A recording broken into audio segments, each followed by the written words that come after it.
Hello दोस्तों। आज हम आपको एक कहानी सुनाने जा रहे हैं। एक बार एक गांव में एक बूढ़ा अपने पोते के साथ रहता था।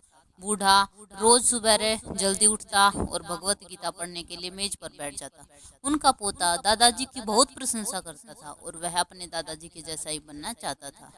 इसलिए पोता दादाजी की तरह ही सब कुछ करने की कोशिश करता।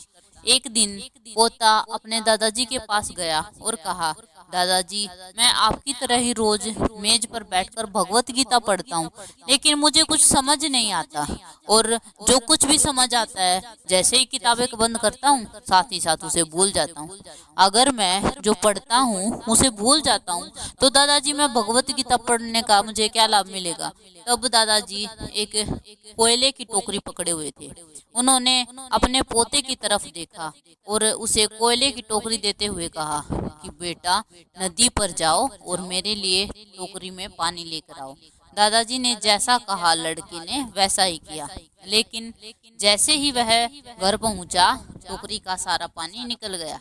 दादाजी ने मुस्कुराते हुए कहा, वापिस पानी लेने के लिए नदी में जाओ और फिर से कोशिश करो, लेकिन इस बार थोड़ा तेज चलने की कोशिश करना। लड़का मान गया और इस बार नदी से पानी लेकर जल्दी घर पहुंचने के लिए तेज भागा। लेकिन इस बार भी घर आने के बाद दादाजी ने देखा तो टोकरी खाली थी। दादाजी ने पोते को फिर से कोशिश करने के लिए कहा, लेकिन हर बार रास्ते में टोकरी से पानी निकल जाता और टोकरी खाली हो जाती।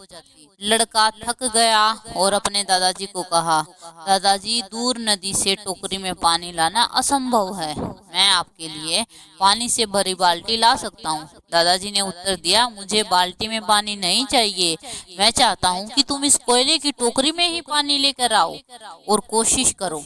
लड़का जानता था कि यह असंभव है, लेकिन उसने अपने दादाजी की बात मानी और फिर से कोशिश की। इस बार लड़का जितनी जल्दी हो सके उतना जल्दी दौड़ा, लेकिन फिर से टोकरी खाली थी।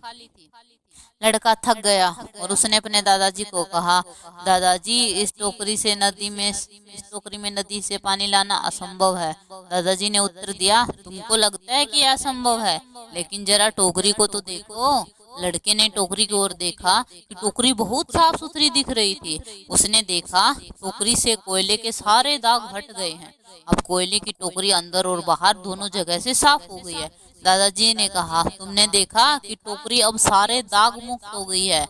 जब आप भगवत गीता पढ़ते हैं तो ऐसा ही होता है। तुम जो पढ़ते हो उसे तुम समझ या याद नहीं रख सकते, लेकिन जो भी शब्द हम पढ़ते हैं वह तुम्हारे अंदर और बाहर से तुम्हें बिल्कुल बदल देते हैं। उन शब्दों का असर तुम्हारे अंतरात्मा पर पड़ता है। धन्यवाद दोस्तों।